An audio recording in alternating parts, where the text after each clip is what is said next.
Next మిగతా వార్తల్లో వికసిత్ భారత్కు సప్తధారలు అట. ఏందో 2047లో వికసిత్ భారత్ దిశగా మనం అడుగులేస్తున్నామని చెప్తున్నాడు. మరి ఈ పరిపాలనే కొనసాగితే 2047లో వికసిత్ భారత్ కాదు కదా, ఏ భారత్ని కూడా మనం చూడలేము మేము. ఇప్పుడు అంత గొప్ప పరిపాలన ఉందా? ఏం కావాలండి దేశం ముందుకు నడవాలంటే? ప్రజలు ఆత్మగౌరవంతో బతకాలి, వాళ్ళ కాళ్ళ మీద వాళ్ళు నిలబడేలాగా బతకాలి. మీరు ఇచ్చే స్కీమ్ల ద్వారా ప్రజలు బతకడం కాదు, వాళ్ళ కాళ్ళ మీద వాళ్ళు నిలబడేలాగా మీరేమైనా వాళ్ళకు ఉపాధి కల్పించాలి. వ్యవసాయం చేస్తున్న రైతులకి మంచి లాభాలు వచ్చేలాగా చేయాలి, పరిశ్రమలను నెలకొల్పాలి. మేము ఇది ఇస్తున్నాం, అది ఇస్తున్నాం, ఈ స్కీమ్ అమలు చేస్తున్నాం, ఇవి కాదు ప్రజల జీవితాలను మార్చేది.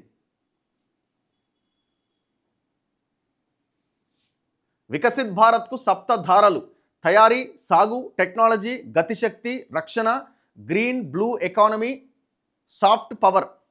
ఎందులో ప్రగతి సాధించినాం మనం? తయారీ రంగం, మేక్ ఇన్ ఇండియా అన్నారు. ఎటుపోయింది మేక్ ఇన్ ఇండియా? చెప్పండి. ఈ మేక్ ఇన్ ఇండియాలో మనం సాధించిన ఘనత ఏంది? సాగు ఏం సాధించినాం? ఏ రాష్ట్రంలో రైతులు బాగున్నారు? ఇంకా రైతు ధర్నాలు వ్యవహారం నడుస్తూనే ఉంది కదా ఈ దేశంలో.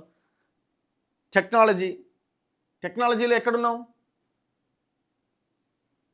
ఏడాదిలో 1 కోటి మంది యువతకు ఏఐలో శిక్షణ ఇస్తారట. పోటీ పరీక్షలకు ఉచిత ఆన్లైన్ కోచింగ్. రైతులు సేంద్రియ సాగు దిశగా మళ్ళాలి. అణుశక్తిలో స్వయం సమృద్ధి లక్ష్యం.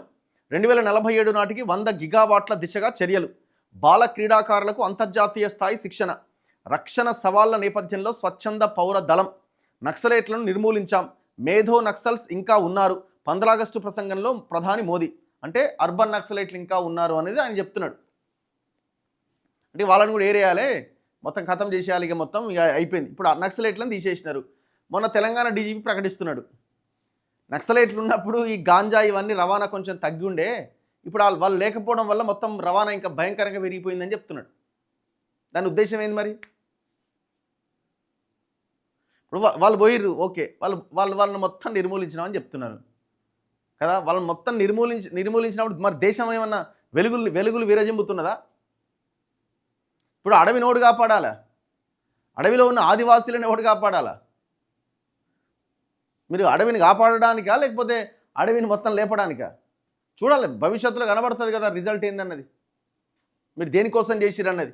మావోయిస్టు సిద్ధాంతాలతో ప్రభావితమైన వారు ఏండ్లుగా దేశంలోని ప్రభుత్వ యంత్రాంగాల్లో పాతుకుపోయారు. ప్రభుత్వ కమిటీల్లో సలహాదారులుగా పనిచేశారు. విధానాలను, నిర్ణయాలను ప్రభావితం చేశారు. ఈ సంక్షోభం నుంచి దేశానికి విముక్తి కల్పించాం.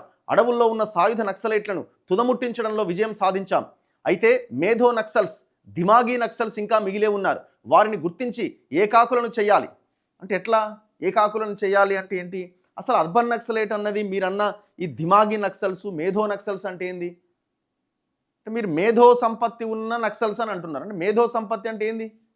అంటే పాజిటివా నెగిటివా? ఇది అర్థం కావట్లేదు. ఇప్పుడు మేమేమంటున్నాం అంటే మీరు చెప్పండి, మేము అడవులని కాపాడడం కోసం చేసినామని. చలో, ఏ ఒక్క అడవిని కూడా ఏ అంబానికో ఏ అదానికో రాసివ్వమని చెప్పండి. ఏ ఒక్క చెట్టు కూడా నరకమని చెప్పండి. ఆదివాసీలను ముట్టుకోమని చెప్పండి. చేస్తున్నారా అట్లా? ఇప్పుడు మావోయిస్టు సిద్ధాంతాలతో ప్రభావితమైన వారు ఏండ్లుగా దేశంలోని ప్రభుత్వ యంత్రాంగాల్లో పాతుకుపోయారు. ఇప్పుడు ఎవరు పాతుకుపోతున్నారు?